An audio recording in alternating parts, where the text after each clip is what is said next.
Hi, have you noticed that sometimes we say things to children without even thinking? My name is Prerna Richards, and I'm a behavior coach. Recently, I was in a classroom doing some classroom observation, and these three words were coming up in several classrooms in several locations. And the teachers kept saying, this happened in the toddler classroom, this happened in the preschool classroom.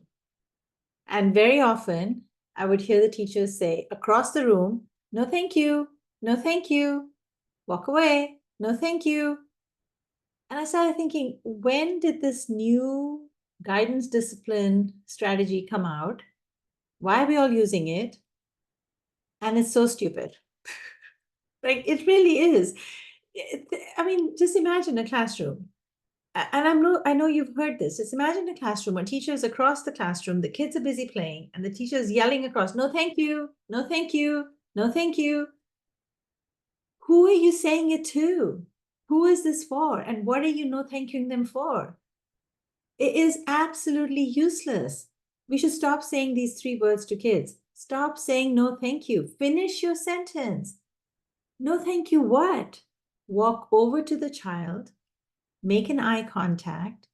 Before you tell them what not to do, at least ask them what they're doing.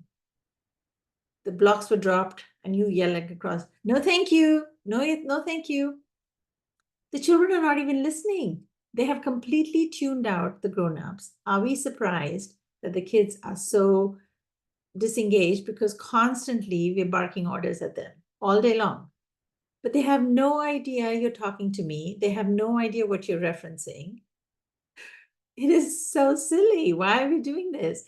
So instead of saying no, thank you, no, thank you, walk over to the child, get down on the child's level, and talk to them. They are capable, intelligent, and smart. Make a connection with them. Ask them. I noticed you had dropped the blocks. You were throwing the blocks at your friend. What happened?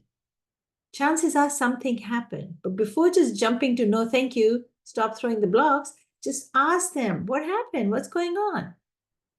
And then you can redirect it. No, thank you. Let's not throw that. Thank you for keeping it down, right? Finish your sentence. It's so important that we treat children with respect. So the other one that I've noticed, the infant teachers do this all the time. They're changing a diaper and the baby's crying and the teacher says, I know, I know, I know. And I'm sitting there thinking, finish your sentence. What do you know? Tell the children, I know you're getting fussy. I know you're tired. I know you don't want to lie down there. Just finish your sentence. I think it's really important that we treat children with respect and you talk to them like they're capable and intelligent and able to understand. And so I hope that you will take this message seriously and no more no thank yous, no more saying these three words to children. It is absolutely not an effective way to do guidance and discipline. You know, the point of guidance is for children to learn something. If you're just yelling across the room, no thank you, no thank you, I don't know whether you think that's being respectful, but it's not. It's not actually teaching them a skill. Guidance means I'm teaching you a skill. If you like this and if this resonates with you, let me know in the comments. I read the comments always. And if you're thinking of a question, if you're wondering about something, send it out to me. Maybe I could make a video out of that. If you like it, subscribe, share it with the others. I'd be grateful for your support and we can do this. We can show respectful teaching. We can raise them with respect. Thank you for being you. Take care. Bye.